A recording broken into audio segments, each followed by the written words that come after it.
अस्सलामु अलैकुम वरहमतुल्लाहि वबरकातुहू। अल्लाह कुरान में इरशाद फरमाते हैं, अल्लज़ीना आमनू व तत्मइन्नु कुलूबुहुम बिज़िक्रिल्लाह अला बिज़िक्रिल्लाहि तत्मइन्नुल कुलूब, कि जो ईमान लाए उनके दिल तो अल्लाह के ज़िक्र में तस्कीन महसूस करते हैं। और ख़बरदार ये जान रखो, ये बड़ी हकीकत है कि अल्लाह के ज़िक्र में सुकून है। तो हमारा सुकून कहाँ पर है? आज हम अपने आप को परख कर देखें, अपने दिल में झांक कर देखें कि हमें तस्कीन किस चीज़ से होती है। क्या हमें तस्कीन जुगतों से होती है, जुगतबाजी को सुनने से होती है? क्या हमें तस्कीन रंडियों के गाने सुनकर होती है?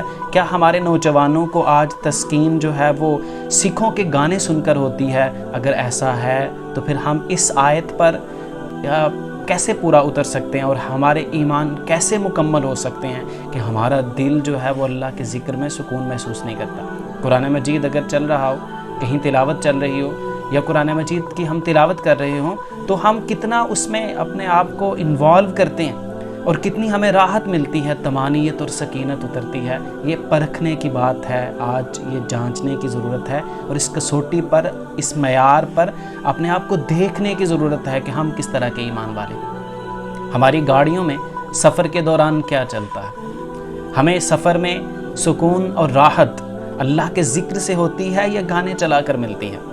हमारे दिल किस चीज़ में तस्कीन महसूस करते हैं? यकीन कीजिए कि अगर हम अल्लाह के ज़िक्र में बोरियत महसूस करते हैं, जैसा कि अक्सर लोग ज़ुबानी जो भी कहें, लेकिन अमलन जब कुरान चल रहा हो, जब अल्लाह की बात चल रही हो, अल्लाह के रसूल की बात चल रही हो, तो कितने लोग उसको ध्यान के साथ सुनते हैं। तो हमारे ईमान इस तरह के हैं और इसी वजह से हम पर ये आफतें मुसल्लत हैं, हम परेशान हैं, दिल परा गंदा है, सुकून नहीं है। डॉक्टर्स के पास जा रहे हैं, साइकेट्रिस्ट के पास जा रहे हैं, सेशन हो रहे हैं, इसके बावजूद भी हम उस स्ट्रेस से नहीं निकल पा रहे।